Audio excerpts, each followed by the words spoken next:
देवउठनी एकादशी को मां करे बच्चों के शीघ्र विवाह का उपाय। श्री शिवाय नमस्तुभ्यम। दोस्तों, देवउठनी एकादशी को मां करे बच्चों के शीघ्र विवाह का उपाय।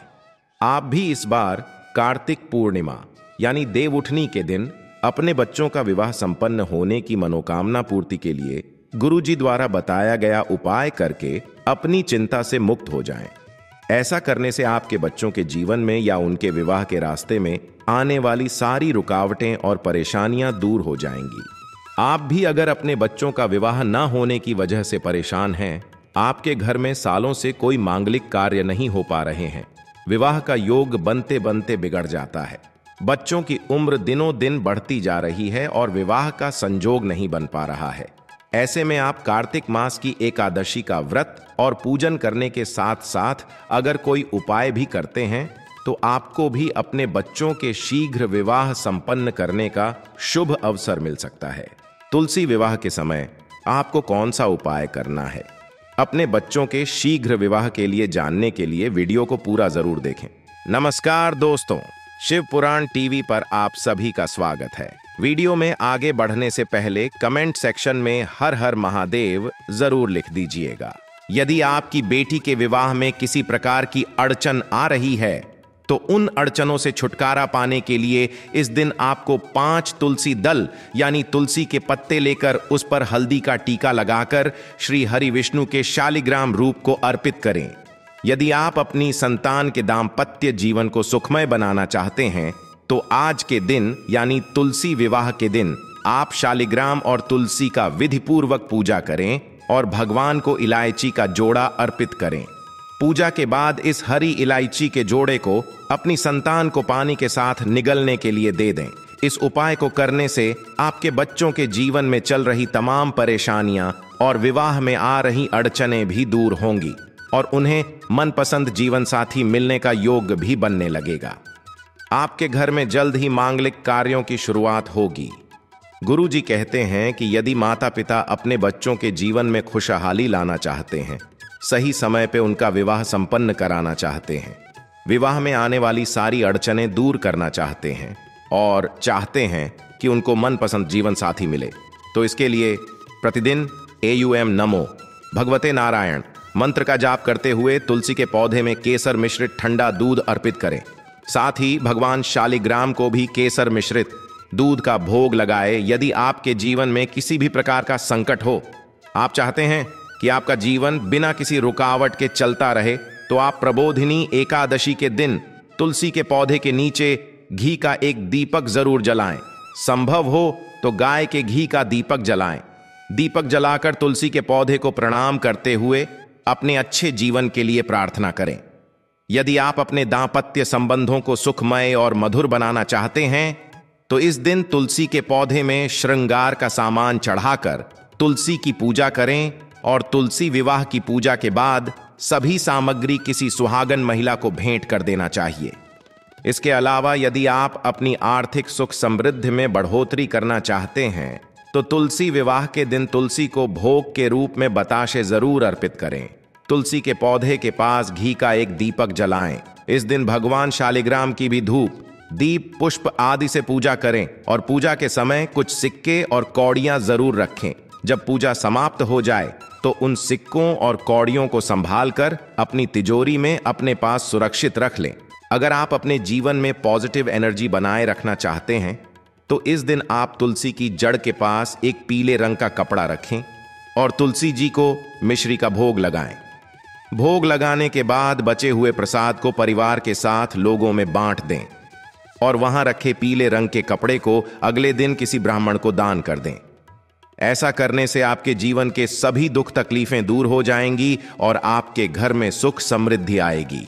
यदि आप नौकरी में या व्यापार में आमदनी पाना चाहते हैं तो आप भगवान श्री विष्णु भगवान और उनके शालिग्राम रूप को हल्दी का टीका लगाएं और तुलसी दल से उनकी पूजा करें। पूजा के बाद हाथ जोड़कर भगवान से अच्छी आमदनी के लिए प्रार्थना करें। यदि आप अपने जीवन में सौभाग्य को बनाए रखना चाहते हैं तो तुलसी के पौधे पे लाल चुनरी बांधे और भगवान श्री विष्णु को एक एकाक्षी नारियल अर्पित करें। देव उठनी एकादशी के दिन गलती से भी तुलसी जी के पत्ते ना तोड़े। इस दिन तुलसी और श्री हरि विष्णु के शालिग्राम रूप का विवाह देवी तुलसी जी के साथ करने के समय लाल चुनरी जरूर पहनाएं। तुलसी के नीचे दीपक जलाएं। इस दिन आप भूल कर भी चावल का सेवन न करें। वैसे तो किसी भी एकादशी के दिन चावल खाना वर्जित माना जाता है। देवउठनी यानी एकादशी के दिन अपने मन को शांत रखें।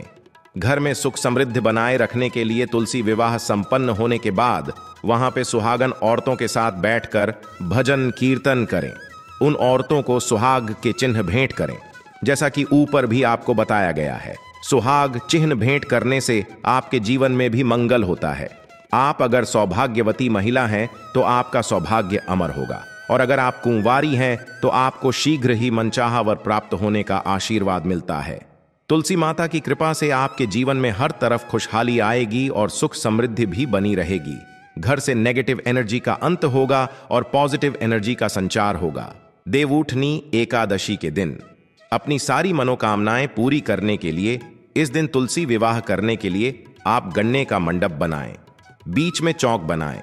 चौक के मध्य में आप विष्णु भगवान का चित्र या मूर्ति रखकर उनकी पूजा करें। उसके साथ ही आप भगवान के चरण चिन्ह बनाकर उसे ढक कर रख दें।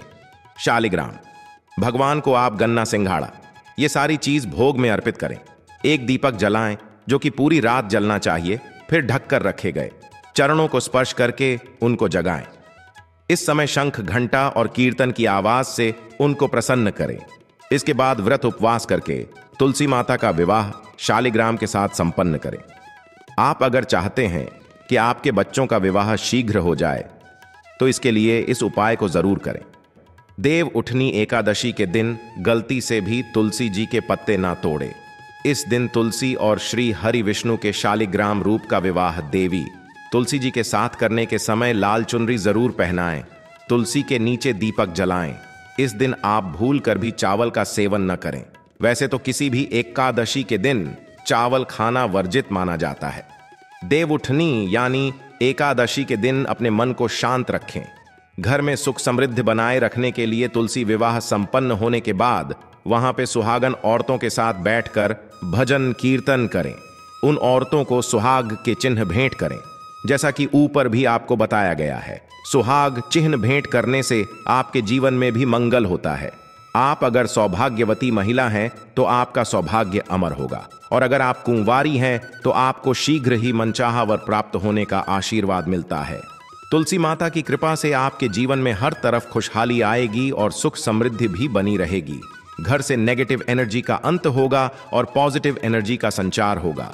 इसके अलावा यदि आप अपनी आर्थिक सुख समृद्धि में बढ़ोतरी करना चाहते हैं तो तुलसी विवाह के दिन तुलसी को भोग के रूप में बताशे जरूर अर्पित करें। तुलसी के पौधे के पास घी का एक दीपक जलाएं। इस दिन भगवान शालिग्राम की भी धूप, दीप, पुष्प आदि से पूजा करें और पूजा के समय कुछ सिक्के और कौड़ियां जरूर रखें। जब पूजा समाप्त हो जाए तो उन सिक्कों और कौड़ियों को संभाल कर अपनी तिजोरी में अपने पास सुरक्षित रख लें। यदि आप नौकरी में या व्यापार में आमदनी पाना चाहते हैं तो आप भगवान श्री विष्णु भगवान और उनके शालिग्राम रूप को हल्दी का टीका लगाएं और तुलसी दल से उनकी पूजा करें। पूजा के बाद हाथ जोड़कर भगवान से अच्छी आमदनी के लिए प्रार्थना करें। यदि आप अपने जीवन में सौभाग्य को बनाए रखना चाहते हैं तो तुलसी के पौधे पे लाल चुनरी बांधे और भगवान श्री विष्णु को एक एकाक्षी नारियल अर्पित करें।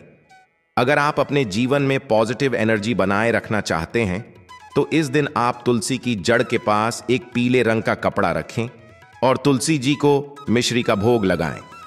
भोग लगाने के बाद बचे हुए प्रसाद को परिवार के साथ लोगों में बांट दें और वहां रखे पीले रंग के कपड़े को अगले दिन किसी ब्राह्मण को दान कर दें। ऐसा करने से आपके जीवन के सभी दुख तकलीफें दूर हो जाएंगी और आपके घर में सुख समृद्धि आएगी। गुरु जी कहते हैं कि यदि माता पिता अपने बच्चों के जीवन में खुशहाली लाना चाहते हैं, सही समय पे उनका विवाह संपन्न कराना चाहते हैं, विवाह में आने वाली सारी अड़चनें दूर करना चाहते हैं और चाहते हैं कि उनको मनपसंद जीवन साथी मिले, तो इसके लिए प्रतिदिन AUM नमो भगवते नारायण मंत्र का जाप करते हुए तुलसी के पौधे में केसर मिश्रित ठंडा दूध अर्पित करें। साथ ही भगवान शालिग्राम को भी केसर मिश्रित दूध का भोग लगाए। यदि आपके जीवन में किसी भी प्रकार का संकट हो, आप चाहते हैं कि आपका जीवन बिना किसी रुकावट के चलता रहे, तो आप प्रबोधिनी एकादशी के दिन तुलसी के पौधे के नीचे घी का एक दीपक जरूर जलाएं। संभव हो तो गाय के घी का दीपक जलाएं। दीपक जलाकर तुलसी के पौधे को प्रणाम करते हुए अपने अच्छे जीवन के लिए प्रार्थना करें। यदि आपकी बेटी के विवाह में किसी प्रकार की अड़चन आ रही है, तो उन अड़चनों से छुटकारा पाने के लिए इस दिन आपको 5 तुलसी दल यानी तुलसी के पत्ते लेकर उस पर हल्दी का टीका लगाकर श्री हरि विष्णु के शालिग्राम रूप को अर्पित करें। यदि आप अपनी संतान के दाम्पत्य जीवन को सुखमय बनाना चाहते हैं, तो आज के दिन यानी तुलसी विवाह के दिन आप शालिग्राम और तुलसी का विधिपूर्वक पूजा करें और भगवान को इलायची का जोड़ा अर्पित करें। पूजा के बाद इस हरी इलायची के जोड़े को अपनी संतान को पानी के साथ निगलने के लिए दे दें। इस उपाय को करने से आपके बच्चों के जीवन में चल रही तमाम परेशानियां और विवाह में आ रही अड़चनें भी दूर होंगी और उन्हें मनपसंद जीवन साथी मिलने का योग भी बनने लगेगा। आपके घर में जल्द ही मांगलिक कार्यों की शुरुआत होगी। देवउठनी एकादशी के दिन अपनी सारी मनोकामनाएं पूरी करने के लिए इस दिन तुलसी विवाह करने के लिए आप गन्ने का मंडप बनाएं। बीच में चौक बनाएं। चौक के मध्य में आप विष्णु भगवान का चित्र या मूर्ति रखकर उनकी पूजा करें। उसके साथ ही आप भगवान के चरण चिन्ह बनाकर उसे ढक कर रख दें। शालिग्राम, भगवान को आप गन्ना सिंघाड़ा, ये सारी चीज भोग में अर्पित करें। एक दीपक जलाएं जो कि पूरी रात जलना चाहिए, फिर ढक कर रखे गए चरणों को स्पर्श करके उनको जगाएं। इस समय शंख, घंटा और कीर्तन की आवाज से उनको प्रसन्न करें। इसके बाद व्रत उपवास करके तुलसी माता का विवाह शालिग्राम के साथ संपन्न करें। आप अगर चाहते हैं कि आपके बच्चों का विवाह शीघ्र हो जाए, तो इसके लिए इस उपाय को जरूर करें। देवउठनी एकादशी को बच्चों के शीघ्र विवाह के लिए किया जाने वाला ये उपाय अगर आपको पसंद आया हो तो वीडियो को लाइक करें, शेयर करें, साथ ही चैनल को सब्सक्राइब करें ताकि आगे भी आपको माता तुलसी के साथ साथ गुरु जी की कृपा प्राप्त होती रहे।